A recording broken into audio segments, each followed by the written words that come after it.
कई बार ऐसा होता है कि हम भी ट्राई करना चाहते हैं कि चलो हम भी चलते, इतना अच्छा पैसा है, जाते हैं, वो कुछ पैसे लेते हैं हमसे, वही 1-2 हज़ार कि हाँ हम आपको सिखाएंगे, ये करेंगे वो, फिर हमें वो 3-4 दिन की ट्रेनिंग देते हैं और उसमें ना कई लोगों को नहीं पता चलता, बट वो ना पूरे माइंड को हमारे इधर से उधर कर देते हैं। हमें बहुत सारा पैसा दिखाते हैं कि इतना पैसा है, क्या करोगे बताओ, बंगला खरीदोगे, क्या खरीदोगे, जबकि खुद उनके पास कुछ नहीं होता है। ज़्यादा से ज़्यादा एक मोटरसाइकिल होती है बस, उसमें ही वो भी दिखाते आप ही के हैं। पैसों से खरीदी होगी। हाँ, और कहते हैं कि देखो मैंने ये टारगेट बनाया, मैंने ये अचीव करा, आप क्यों नहीं कर सकते हो, बस 1 साल दे के देखो, ये करके देखो, ऐसे करते हैं। और एक बार जब इंसान इस चीज़ में जाता है तो फिर उसको तो फ्रॉड ही लगता है सब चीज़ की, हाँ फ्रॉड है। आपने कभी ऐसा ट्राई किया? हाँ मैंने किया है। आपने कितने पैसे दिए थे? मैंने दिए थे 500 रुपये। उन्होंने बोला कि ट्रेनिंग होगी, सब वापस हो जाएगा अगर ये सब हुआ, तो मैंने कहा चलो सही है, कौन सा ज़्यादा ही लग रहे हैं। फिर उन्होंने 4th डे बताया कि आपको 50,000 की शॉपिंग करनी है, फिर आप एक लेवल पे आओगे, उसके बाद आपको लोगों को पकड़ने हैं। अब लोग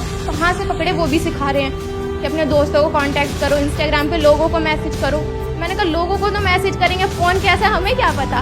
फिर कहेंगे आप ऑटो से जाते हो, वहाँ पे हाय हेलो करो, उनसे रिलेशन बनाओ और उनको उसमें घुसाओ। ये जो इस तरह के कोर्सेज कराते हैं, डिजिटल मार्केटिंग, ऑनलाइन मार्केटिंग या ऑनलाइन पैसे कमाने के तरीके, उसमें से 100 में से 99 फ्रॉड है। इस बात को लिख करके रख लो।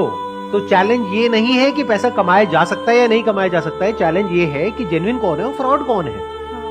पहले तो एक बात को मेरी अच्छे से समझ लो कि जो आने वाले 10 साल हैं उसमें कुछ ऐसा होने वाला है जो पिछले 100 सालों में नहीं हुआ है। और जहां तक आपके जो पेरेंट्स हैं या फिर आपके रिलेटिव्स हैं या आप खुद हो, जहां तक नहीं देख पा रहे हो, एआई की दुनिया में कुछ ऐसा हो रहा है which is beyond your wildest imagination. Daily कुछ नया हो रहा है और इतनी तेजी से हो रहा है जिसकी कोई हद नहीं है। आने वाले टाइम में बहुत सारी जॉब्स जो आज की डेट में है वो फ्यूचर में नहीं रहेगी। इस बात को समझ लो अगर समझ सकते हैं। अब मैं बताता हूं मैं फ्यूचर को किस तरीके से देख रहा हूं, या फिर अगर मैं आप लोगों की जगह हूं तो मैं क्या करूं। नंबर 1, मैं अपना टाइम वेस्ट नहीं करूंगा, क्योंकि ये जो टाइम है ना आप लोगों का, ये सबसे प्रेशियस है पूरी लाइफ में। अभी आपका दिमाग खुला हुआ है, आप कुछ भी नया बड़ी जल्दी सीख सकते हैं। जैसे से एज बढ़ेगी आपके लिए कुछ भी नया सीखना, या नया सीखना तो बहुत दूर की बात है, नए आइडियाज को एंटरटेन करना ही बहुत मुश्किल हो जाएगा। अगर मेरी बात समझ नहीं आ रही तो जाकर के अपने पेरेंट्स को देखो, उनसे जाकर के किसी भी नई चीज के बारे में बात करो, वो एकदम से घबरा जाएंगे इन मेजॉरिटी ऑफ द केस, और वो कहेंगे नहीं ये सब बेकार है, बिना समझे। मैं ठीक कह रहा हूं गलत कह रहा हूं, कितने मेरी इस बात से एग्री कर रहे हैं? तो ये आपकी लाइफ का गोल्डन पीरियड है, डोंट वेस्ट इट। अगर आप ये सोच रहे हो कि पास में जैसा होता आया है कि मैं ये डिग्री लूंगा या लूंगी, उसके बाद में मेरी यहां पर जॉब लग जाएगी, उसके बाद में लाइफ सेट है, तो इस गलतफहमी से जितनी जल्दी हो सके बाहर आ जाए। आने वाले टाइम में जो मीडियोक्रिटी है उसके लिए जगह नहीं बचने वाली है कॉर्पोरेट वर्ल्ड में। तो बहुत सारे लोगों की जॉब जाने वाली है। कौन होंगे वो लोग?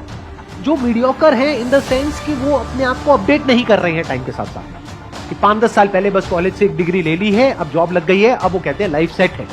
ये जिनकी लाइफ सेट है ना, उनकी लाइफ ऐसी हिलने वाली है कि उन्हें खुद भी नहीं समझ आएगा कि हुआ क्या। कितने मेरी इस बात को मानते हैं कि अगर आप अपने काम के लिए, जो भी आप काम कर रहे हैं, उसके लिए चैट जीपीटी सिर्फ एक टूल नहीं है, ऐसे और भी बहुत सारे टूल्स हैं। अगर उन टूल्स को आप यूज करते हैं तो अपनी जो प्रोडक्टिविटी है उसको बहुत बढ़ा सकते हैं। तो जब आप अपनी प्रोडक्टिविटी को बढ़ा सकते हो 10 गुना से, तो 10 लोगों का काम एक इंसान कर सकता है। तो अगर मेरी एक आईटी कंपनी है और वहां पर 1 लाख लोग काम करते हैं और वो काम 10,000 लोग कर सकते हैं, तो मैं बाकी 90,000 का क्या करूँगा? निकाल दूंगा। तो 90,000 लोगों का क्या हो? या तो अपनी स्किल्स को उनको अपग्रेड करना पड़ेगा या अपनी लाइन को चेंज करना पड़ेगा। मैं कह रहा हूं, देखो मेरी इस बात को ना गांठ बांध लो, आने वाले टाइम में मीडियोक्रिटी नहीं चलने वाली है, मशीन्स का जमाना आने वाला है। और जिसको मशीन्स को यूज करना आता होगा उसका जो आउटपुट है वो और लोगों के कंपैरिजन में बहुत ज्यादा होगा, और वो इंसान कंपनीज के लिए, कॉर्पोरेट्स के लिए बहुत वैल्यूएबल होगा। अगर आप जॉब करते हैं, अगर बिजनेस करते हैं, तब भी अगर आपको मशीन्स को यूज करना आता है तो आपके पास में एक एज होगा in comparison to your competitors. तो आप इसको अवॉइड नहीं कर सकते, इससे भाग नहीं सकते, ये तो सीखना ही पड़ेगा। तो अगर मैं आपकी जगह होऊंगा तो मैं क्या करूंगा? अपना टाइम वेस्ट नहीं करूंगा, नंबर 1। नंबर 2, अपने टाइम को कहां यूटिलाइज करूंगा? जो भी कुछ नया हो रहा है एआई की दुनिया में, वो सब कुछ सीखने के लिए वहां पर अपने आप को बिल्कुल अपडेटेड रखूंगा। डेली कुछ नया आ रहा है, नए नए अपडेट्स आ रहे हैं एग्जिस्टिंग जो एआई एप्लीकेशंस है उनमें, और डेली नई नई एप्स आ रही हैं।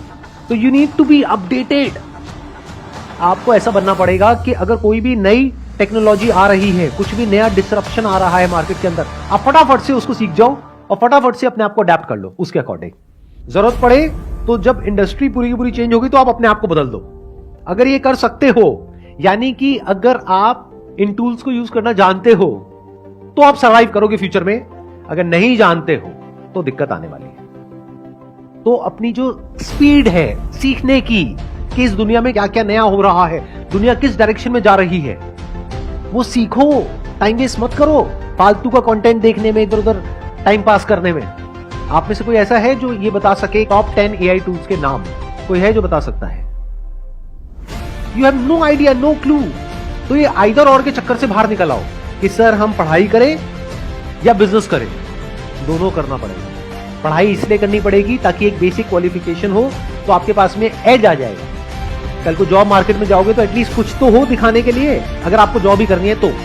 लेकिन साथ साथ में बिजनेस इसलिए करना पड़ेगा क्योंकि बिजनेस का मतलब क्या होता है? कुछ क्रिएट करना। तो यू नीड टू अंडरस्टैंड कि अगर आपके पास में कुछ भी नहीं है, यानी पैसा नहीं है, रिसोर्सेज नहीं है, कुछ नहीं है, और आपको बोल दिया जाए सर्वाइव करो, क्या कर सकते हो survive?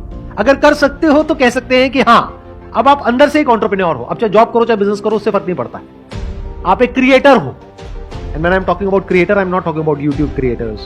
I'm saying someone who can solve a problem or make lives better of other people in some way, जिसके लिए वो लोग पैसा देने को तैयार हो जाए, उसको एक क्रिएटर बोलते हैं। फॉर एग्जाम्पल, अगर मैं अभी आपकी एज में हूं, यानी मेरी एज है मान लो 18 साल, अब मेरे आगे एक चैलेंज है, मैं क्या करूं? जॉब की भी तैयारी करनी है, तो क्या उसको छोड़ दूं?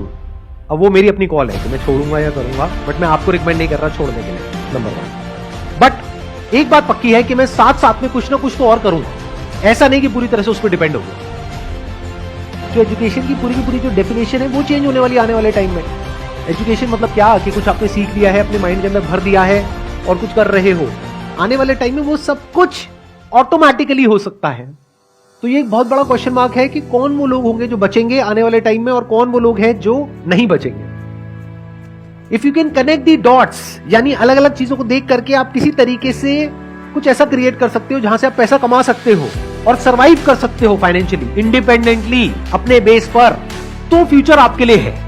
लेकिन अगर आप कहते हो कि मैं तो सिर्फ इस डिग्री के बेस पे सरवाइव कर सकता हूं, तो आने वाले टाइम में उस डिग्री की इतनी वैल्यू नहीं रह जाएगी। इस स्किल की वैल्यू होगी जिसकी मैं बात कर रहा हूं, यानी कि कुछ अलग अलग हो, उसको जोड़ दिया जाए और कुछ ऐसा क्रिएट कर दिया जाए कि जहां से पैसा कमाया जा सके। फॉर एग्जाम्पल, आज हर दूसरा इंसान यूट्यूबर बनने के बारे में सोच रहा है। तो यूट्यूब में जो सबसे हाई पेइंग जो सेक्टर है वो है BFSI सेक्टर, यानी banking, finance, securities and insurance. तो मैं क्या करूंगा, मैं ऐसे टूल्स ढूंढूंगा जहां पर मैं ऑटोमेटिकली कुछ सेकंड्स के अंदर अंदर कुछ वीडियोस बना सकूं। और पहले मैं यूट्यूब पे जाकर के देखूंगा कि कौन सी ऐसी वीडियोस हैं जिसके ऊपर बहुत व्यूज आ रहे हैं या जिसकी सर्च वॉल्यूम बहुत ज्यादा है, गूगल पे और यूट्यूब पे। क्योंकि अगर गूगल पे ज्यादा है तो देयर इज अ पॉसिबिलिटी कि यूट्यूब पे भी ज्यादा होगी। अब मेरी इस थॉट प्रोसेस को समझना, आइडिया को मत पकड़ना, गड़बड़ हो जाएगी। आइडिया को पकड़ोगे फिर वही बंद दिमाग की तरह कॉपी करने लग जाओगे। लेकिन अगर थॉट प्रोसेस को समझोगे तो कुछ भी कर जाओगे। एक प्रैक्टिकल एग्जांपल दूं, एक वेबसाइट है by the name of pictory.ai, जहां पे आप टेक्स्ट इनपुट करोगे और वो उसको वीडियोस में कन्वर्ट कर देगा कुछ सेकंड्स के अंदर अंदर। ये काम करने में यूजुअली 2 से 4 दिन लगते हैं। तो क्या यहां से आपके दिमाग में कुछ आ रहा है या नहीं आ रहा? अगर आ रहा है तो कह सकते हैं कि आप एक प्रॉब्लम सॉल्वर हो, आप एक क्रिएटर हो, आप क्रिएटिव हो। तो एक दिन में कितनी वीडियोस बन सकती हैं? बहुत सारी। लेकिन वीडियोस बनाने से पहले मुझे यह समझना होगा कौन सी वीडियोस ऐसी हैं जिसके वायरल होने के चांसेस हैं। तो पहले मैं ये स्टडी करूंगा लोग सर्च क्या कर रहे हैं गूगल पे और यूट्यूब पे। फिर वो स्टडी करके, for example if people are searching for what is a mutual fund, तो क्या हो अगर इस तरह की मैं वीडियोस जनरेट करूं थ्रू AI। अब मुझे उसके लिए कंटेंट चाहिएगा। कंटेंट राइटिंग स्किल्स मेरी इतनी अच्छी नहीं है, मेरी इंग्लिश इतनी अच्छी नहीं है। मान लो मैं हिंदी मीडियम स्कूल से पढ़ा हूं, मैं क्या करूंगा, चैट जीपीटी पे जा करके लिख दूंगा what is a mutual fund, what are the benefits of investing in a mutual fund. तो चैट जीपीटी पूरा का पूरा मेरे को टेक्स्ट दे देगा। उस टेक्स्ट को मैं रन करूंगा पायरेसी के लिए कि कहीं किसी तरीके से किसी के राइट्स वायलेट तो नहीं हो रहे हैं, ऐसी भी कुछ वेबसाइट्स हैं। तो जब मैंने चेक कर लिया और मुझे ये श्योरिटी आ गई कि किसी के राइट्स वायलेट नहीं हो रहे हैं, उस टेक्स्ट को ले जा करके मैं एंटर करूंगा पिक्टोरी में। वो एक पूरी की पूरी वीडियो जनरेट कर देगा कुछ सेकंड्स के अंदर, जिसको मैं यूट्यूब पे अपलोड कर सकता हूं। लेकिन यूट्यूब अब क्या कर रहा है वो भी मैंने पढ़ा कि वो जो AI वॉइसेस हैं, जैसे ही YouTube पकड़ लेता है कि इसमें AI की वॉइस है, तो YouTube का एल्गोरिथम उसको या तो ब्लॉक कर देता है या इतना तेजी से प्रमोट नहीं करता है। तो मुझे इस प्रॉब्लम का भी सोल्यूशन निकालना है। तो मैं क्या करूंगा, YouTube म्यूजिक लाइब्रेरी में जा करके जो YouTube का कॉपीराइट फ्री म्यूजिक है वो निकाल करके उसके बैकग्राउंड में उसको लगा दूंगा। तो मैंने क्या किया, अलग अलग जगह से अलग अलग टूल्स को यूज करके कुछ ऐसा क्रिएट कर दिया जो बहुत ही कमाल का है और जिसकी मार्केट में नीड है। अब अगर मैं खुद बैठ करके वीडियोस बनाऊं तो पहले तो मुझे वो स्किल्स एक्वायर करने में कई महीने लगेंगे, कई साल लगेंगे। उसके बाद एक एक वीडियो को बना के डालने में 2-4 दिन, 5 दिन, 10 दिन लग जाएंगे।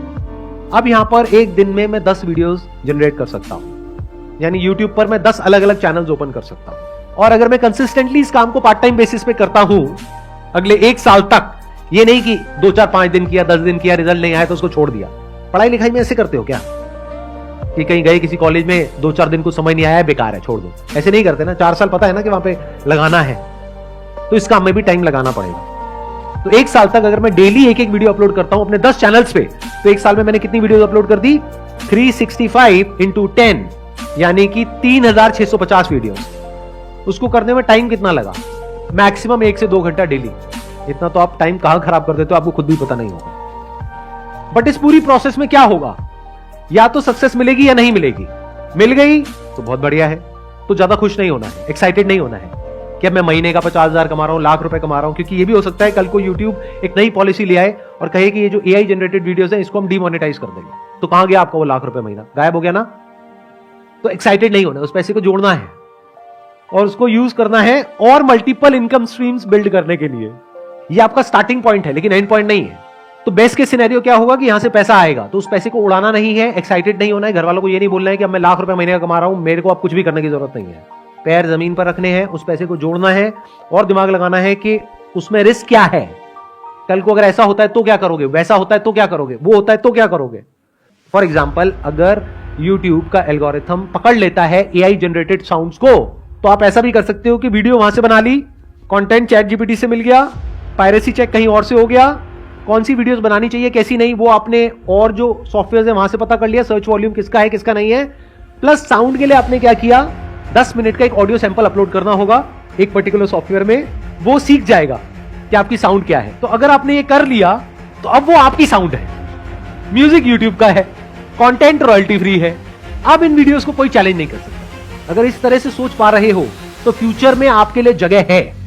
इसको एक्चुअल में स्किल्स बोलते हैं कि आपने कुछ ऐसी स्किल्स एक्वायर कर ली जो वैल्यूएबल है। हो सकता है आज इमीडिएटली नहीं है, लेकिन फ्यूचर में आप कहीं जाओ और वो आपसे पूछें कि अच्छा आप में से कौन है जिसको ये काम आता है, आप कहोगे मुझे आता है, मुझे ये भी आता है, मुझे वो भी आता है। मतलब आने वाले टाइम में वो लोग सर्वाइव करेंगे दुनिया में जो कुछ भी कर सकते हैं। जो सिर्फ एक काम कर सकता है वो पास्ट में रेलेवेंट थे, फ्यूचर में नहीं होंगे, क्योंकि वो एक काम आज नहीं तो कल मशीन कर लेगी। फिर आप क्या करोगे?